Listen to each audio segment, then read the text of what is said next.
Hello दोस्तों, ज्ञान सागर YouTube channel में आपका स्वागत है। तो आज हम डिस्कस करेंगे एक्स्ट्राऑर्डिनरी लीव के बारे में। कुछ लोग शायद अलग अलग लीव के बारे में भी सुने होंगे, जैसे कैजुअल लीव और ईएल है, अर्न लीव, हाफ पे लीव, ये सब के बारे में सुने होंगे। बट एक एक्स्ट्राऑर्डिनरी लीव भी होता है, ये भी जानना आपके लिए जरूरी होता है, क्योंकि जब आपका ईएल नहीं रहता है, कोई भी छुट्टी नहीं मिलता है आपको, या छुट्टी नहीं रहता है आपके पास, तब भी यही एक लीव है जो आपको बहुत काम में आ सकता है। और ये एक ऑफिशियल लीव है, ये ऐसे नॉन ऑफिशियल लीव कुछ भी नहीं है, ये ऑफिशियली ग्रांट होता है। ये central civil services leave rule 1972 के तहत आता है, और ये रूल 32, ये सीसीएस लीव रूल 1972 में रूल 32 के अंतर्गत एक्स्ट्रा ऑर्डिनरी लीव के कारण के लिए ही आता है। ठीक है, यहाँ पे हम बहुत कुछ जानेंगे। ये लीव कैसे, कितना ड्यूरेशन का रहता है, कैसे ग्रांट किया जाता है आपको, और कितना कितना लीव आपको दिया जा सकता है, और किस बेसिस में आपको कैंसिल किया जा सकता है। उसे बहुत सारा क्वेश्चन आपका जो भी माइंड में आ रहा होगा, इसमें मैं डिस्कस करूंगा। तो चलिए आगे बढ़ते हैं। तो अभी हम पहले देख लेते हैं कि ग्रांट ऑफ लीव के बारे में। ठीक है, हम ग्रांट कैसे, ईएल को कैसे ग्रांट किया जाता है, ठीक है, इसके बारे में जान लेते हैं। तो ईएल जो ग्रांट किया जाता है, ये गवर्नमेंट सर्वेंट को किया जाता है, अदर देन ए मिलिट्री ऑफिसर। ठीक है, इसके एक्सेप्ट इसको और सबको किया जाता है। ठीक है, ये कब किया जाता है, जब एक एक केसेस हो गया, आपका कंडीशन हो गया, जो कि आपका अगर मान लीजिए कि कोई भी लीव आपके पास नहीं है, एडमिसिबल नहीं है आपके लिए, तो और आपके पास अवेलेबल भी नहीं है, उस केसेस में भी आपको किया जाता है, ईओएल ग्रांट किया जाता है। और कुछ केसेस में किया जाता है, जैसे कि आपके पास बहुत सारा लीव अवेलेबल है, बट आपने राइटिंग में दिया है कि मुझे ग्रांट किया जाए एक्स्ट्रा ऑर्डिनरी लीव, उस केसेस में भी आपको दिया जाता है।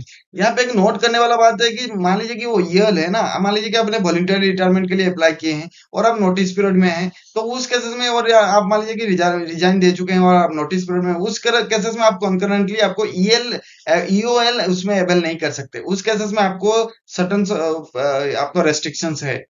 पहले हम देख लेते हैं कि क्या ड्यूरेशन रहता है ईओएल में। ठीक है, ईओएल में ड्यूरेशन कितना रहता है, कितना दिन का मिलता है, वो सब चीज के बारे में हम जान लेते हैं। पहले हम तो एक फर्स्ट बात करेंगे, जो परमानेंट गवर्नमेंट सर्वेंट होते हैं ना, उनके लिए क्या ड्यूरेशन रहता है पहले। तो उनके लिए जो ड्यूरेशन रहता है, यहाँ पे परमानेंट गवर्नमेंट सर्वेंट और आप रेगुलर गवर्नमेंट सर्वेंट भी बोल सकते हैं। तो यहाँ पे ये रूल 12(1) कहता है कि कोई भी गवर्नमेंट सर्वेंट को 5 साल के कंटिन्यूअस पीरियड में 5 साल से ज्यादा ग्रांट नहीं किया जाएगा ईओएल, नहीं किया जा सकता ईएल।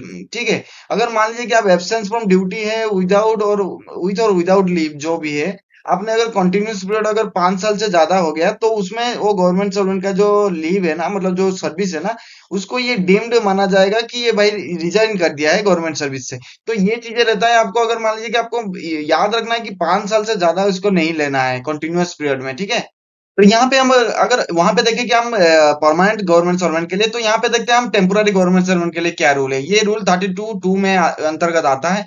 तो यहाँ पे हम कुछ टेबुलेटर फॉर्मेट में यहाँ पे जान जाएंगे। तो यहाँ पे जब अगर मान लीजिए कि आपका ड्यूरेशन अभी है 3 मंथ है, तो पर्पस कुछ भी हो सकता है। आप कुछ भी दे के, आप स्टडी दे के, या कुछ भी मेडिकल का रीजन दे के आप जा सकते हैं, कोई इशू नहीं है, आप कुछ भी रीजन दिखा सकते हैं।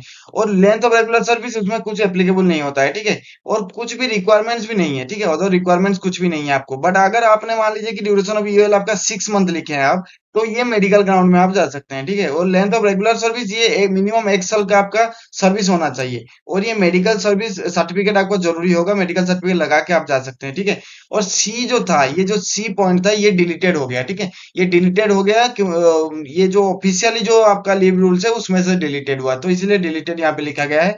और ये जो डी कहता है कि भाई ड्यूरेशन ऑफ ये अगर मान लीजिए कि आप 24 मंथ्स के लिए ले रहे हैं, और स्टडी के लिए ले रहे हैं, मतलब 24 मंथ्स मतलब 2 साल हो गया, 2 ईयर अगर ले रहे हैं स्टडी के लिए, तो ये जो है आपका लेंथ ऑफ जो रेगुलर सर्विस होता है ना, ये 3 साल मिनिमम होना चाहिए। ठीक है, और ये certified to be in public interest, मतलब जो भी आप क्वालिफिकेशन के लिए जा रहे हैं, ये पब्लिक इंटरेस्ट के लिए सर्टिफाई होना चाहिए। ठीक है, उस केसेस में आप यहाँ पे ले सकते।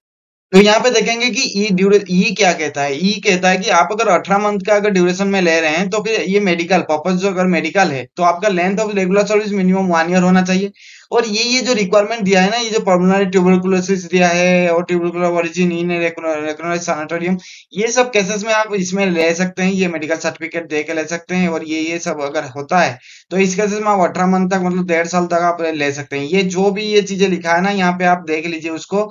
ये चीज के लिए, आप लेप्रोसी के लिए, आपका कैंसर और मेडिकल मेंटल इलनेस के लिए, ये सब चीज के लिए आप ले सकते हैं, इतना दिन का ये ले सकते हैं। यहाँ पे गवर्नमेंट ने एक चीज किया है, जो मान लीजिए कि कोई भी, मान लीजिए कि वो सर्विस से पहले या सर्विस में कुछ दिन गया हो, वो ईयर लेके चला गया, इससे तो गवर्नमेंट को नुकसान भी है। तो गवर्नमेंट इन नुकसान को नहीं झेलने के लिए क्या क्या है, जो रूल 32(3) कहता है कि मान लीजिए कोई गवर्नमेंट को अगर एक्स्ट्राऑर्डिनरी लीव ग्रांट किया गया है, ठीक है, उस केसेस में वो जो क्लॉज 2D कहता है, इस केसेस में ये क्या करेगा कि एक बॉन्ड फॉर्म 6 के अंतर्गत, ठीक है, एक फॉर्म 6 है उसके अंतर्गत एक बॉन्ड एक बनाया जाएगा, जिसमें वो बॉन्ड साइन करके जाएगा कि भाई अगर मान लीजिए कि कोई भी उसी लीव पीरियड के कारण, और जो मान लीजिए कि अगर एक्सपायरी हो गया है उसको, जो जितना दिन का लीव नहीं आता अगर एक्सपायरी हो गया, या फिर मान लीजिए कि 3 साल से पहले वो रिटर्न ड्यूटी आने के बाद, ज्वाइन करने के बाद 3 साल से पहले अगर वो क्विट कर रहा है सर्विस, तो उस केसेस में जो उसका जो भी वो अमाउंट एक्सपेंडिचर जो भी उसके पीछे हुआ होगा, ये सब चीज उसको देना पड़ेगा रिफंड गवर्नमेंट को। और मान लीजिए कि वो लीव पीरियड में अंदर और कहीं पे अगर कुछ अदर एजेंसी से अगर कोई कुछ भी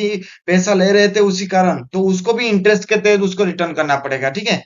और अगर मान लीजिए कि ये जो बॉन्ड रहेगा ना, ये जो बॉन्ड है, ये जो फॉर्म 6 के अंतर्गत होता है, ये जो श्योरिटी रहेगा, ये टू परमानेंट गवर्नमेंट सर्वेंट, ठीक है। इसको टू परमानेंट गवर्नमेंट सर्वेंट उसका श्योरिटी भी रहेंगे, ठीक है, जिनका स्टाटस होगा कि उससे higher than the of the government servant, okay, मतलब वो हायर, उससे हायर रैंक में होगा जरूर। तो ये दोनों सियोरिटी में रहेंगे वो बॉन्ड जब साइन होगा, ठीक है।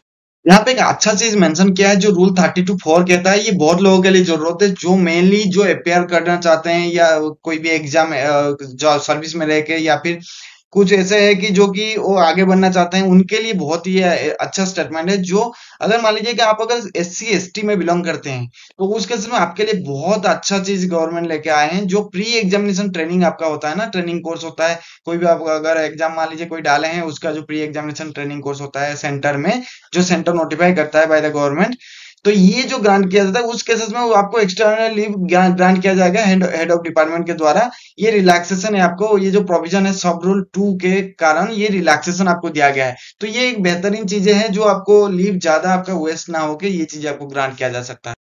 ये मान लीजिए कि ये रूल 32(5) क्या कहता है, ये कहता है कि अगर मान लीजिए कि आपने 2 स्पेल्स ऑफ एक्स्ट्राऑर्डिनरी लीव, मान लीजिए कि ये आपने इंटरवेन किए हैं और अदर काइंड ऑफ लीव के साथ, तो इसमें क्या किया जाएगा, इसको ट्रीट किया जाएगा one continuous spell of external leave, ठीक है।